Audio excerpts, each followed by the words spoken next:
Hi friends, welcome to my channel. ఎలా ఉన్నారు అందరూ? నేనైతే బాగున్నాను. మీరు కూడా బాగుండాలని మనస్ఫూర్తిగా కోరుకుంటున్నాను.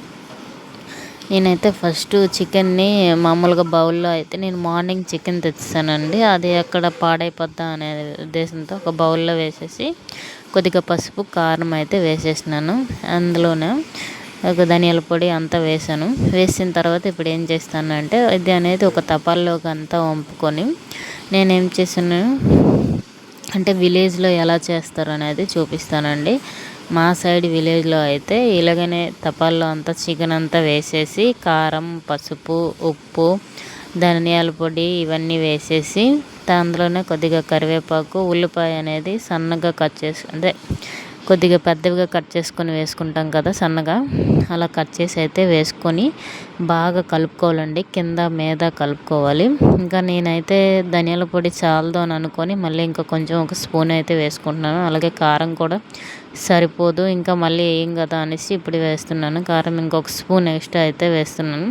మేము చికెన్కి నెక్స్ట్ చేపలు, నాన్ వెజ్ ఏ ఐటెం చేసినా కారం ఎక్కువ పడుతుందండి. మిగతా ఏ ఐటెం చేసినా వెజ్ అయితే మాత్రం కారం అయితే చాలా తక్కువ పడుతుంది. ఆ విధంగా వేసినాను. ఇగోండి చూడండి, కింద మీద మొత్తం అంతా దీనికి చికెన్కి పట్టేటట్టు అంతా నీట్గా కలుపుకొని ఇందులోనే ఆయిల్ అయితే వేసుకోవాలండి. ఆయిల్ అయితే ఇందులోనే వేయాలి. ఆయిల్ వేయకనే ఒక్కోసారి అయితే ఇది విలేజ్లోకి వెళ్ళేటప్పుడు చేస్తే ఒక్కోసారి ఆయిల్ కూడా వేయ అంతా కలిపేటప్పుడు మర్చిపోతాము. నేనైతే అలాగే ఒక 2 టైమ్స్ ఏమో మర్చిపోయి అనుకుంటా. తిన్నంత వరకు తెలియలేదు ఇందులో ఆయిల్ వేయలేదు అనేసి. ఆయిల్ అయితే వేసుకోవాలి. ఆయిల్ వేసిన తర్వాత ఇవన్నీ కలిపేసి నీట్గా పొయ్యి మీద అయితే పెట్టుకోవాలండి. పొయ్యి మీద పెట్టుకొని కింద మీద మొత్తం కలుపుతూ ఉండాలి. కలిపిన తర్వాత కొద్దిగా ఇదంతా వాటర్ అంతా వదులుతుంది కదా, అప్పుడేమో ఒక 2 టమాటాలు, పెద్ద సైజు టమాటాలు అయితే కట్ చేసి వేసుకున్నాను. మేమైతే పల్లెటూరులో అయితే పిసికేసి వేసేస్తామండి. ఇక్కడ కూడా అంతే, పిసికేసి వేయాల్సింది. పిసికేసి వేసిన తర్వాతే పెడతాము. కానీ ఏం చేసామంటే నేను పొయ్యి మీద పెట్టిన తర్వాత ముక్కలు కట్ చేసి వేసాను. కొద్దిగా ఎగిరి వదిలేంత వాటర్ వదిలేంత వరకు అంతా కలిపేసి ఇంకా హైలో పెట్టేసి ఉడకబెట్టుకోవడమేనండి. సిమ్లో పెడితే ఇంకా చాలా టైం పడుతుంది కదా, హైలో పెడితే ఇంకా టమాటా మగ్గుతుంది, అంతా చికెన్ కూడా వాటర్ గట్ట వదులుతుంది. ఇంకా మళ్ళీ వాటర్ వేయాలి కదా, అందుకనేసి నేను కొంచెం హైలో పెట్టేసి అయితే ఇంకా ఉడికిస్తున్నాను చికెన్ని. ఇంకా అంతే అండి. నెక్స్ట్ మూత అయితే పెట్టుకోవాలండి. మూత పెట్టుకొని అయితే ఉడికించుకుంటున్నాను. చూడండి ఇట్లా అయింది కదా. ఏమంటే ఇలా చేస్తే అంటే టేస్ట్గా ఉంటుంది, కానీ మనకి గ్రేవీ అంతగా రాదు. టమాటో అనేది పేస్ట్ చేస్తేనే గ్రేవీ ఎక్కువ వస్తుందండి, లేకపోతే అసలు రాదు అసలు. నేను అయితే అల్లం వెల్లుల్లి అయితే దంచేసి వేసుకుంటున్నాను.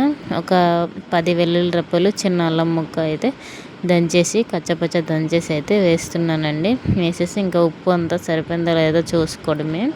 ఉప్పు ఇంకా కారం నేను చూడాలి ఒకసారి. ధనియాల పొడి అయితే నేను గరం మసాలా ఒక స్పూన్ వేసుకున్నాను. నెక్స్ట్ చికెన్ మసాలా ఒక స్పూన్ అయితే వేసుకున్నాను. వేసుకొని ఇంకా నీట్గా కలిపి పెట్టుకోవాలండి. మొత్తం పొయ్యి మీద పెట్టుకోవడమే.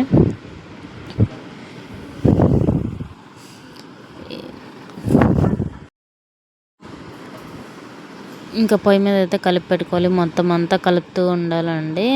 అడుగేం అంటదు, కాకపోతే ఏమంటే చికెన్ కలుపుతూ ఉంటే కొంచెం కింద గట్ట అంటకన్నా ఉంటుందని అనేసి నేను అలా చేస్తున్నాను. లాస్ట్లో కొంచెం జీలకర్ర అనేది నలిపేసి అయితే వేస్తున్నాను నేను, అంతే అండి. ఫైనల్గా కొత్తిమీర యాడ్ చేసుకుంటే ఇంకా విలేజ్ స్టైల్లో ఎలా చికెన్ కర్రీ ఎలా ప్రిపేర్ చేస్తారు అనేది చూస్తారు మీరు. రెడీ అయిపోతుంది.